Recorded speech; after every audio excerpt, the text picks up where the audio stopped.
Alright, The Godfather Part III.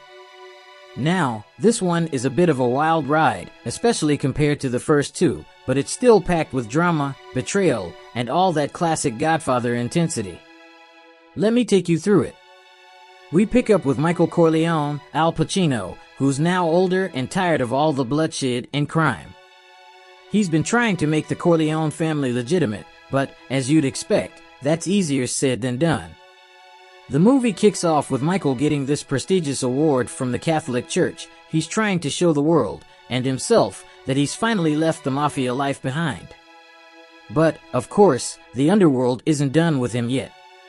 Michael's main focus is on the future. He wants out of the mob business and is desperate to protect his children, Anthony and Mary.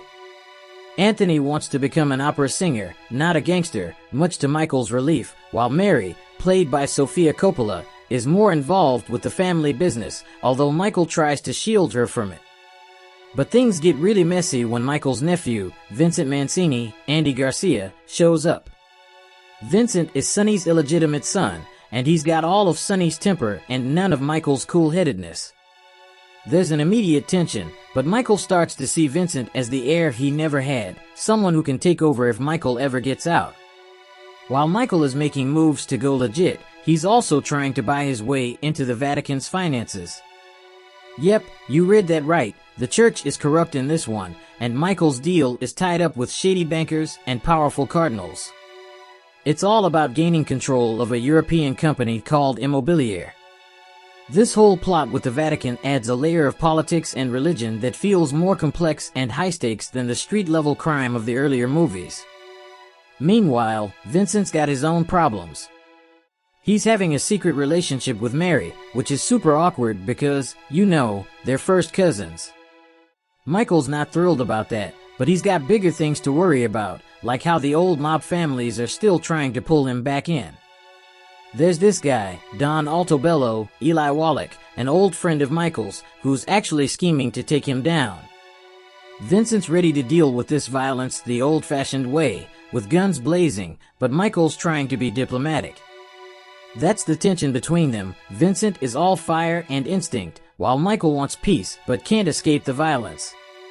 One of the most gripping parts is when Michael suffers a diabetic stroke. He's vulnerable for the first time, and you really see how exhausted he is by everything.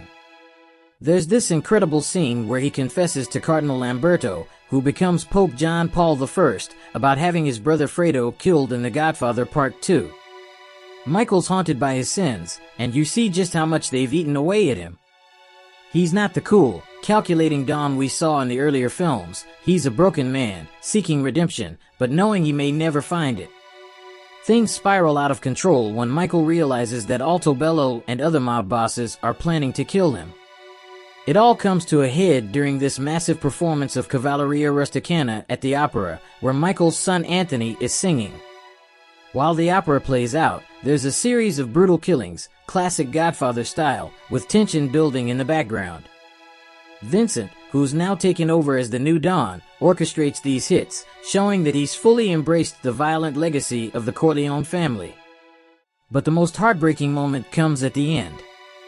Michael's daughter, Mary, gets caught in the crossfire of an assassination attempt meant for him. She's shot on the opera steps, and Michael's reaction is gut-wrenching.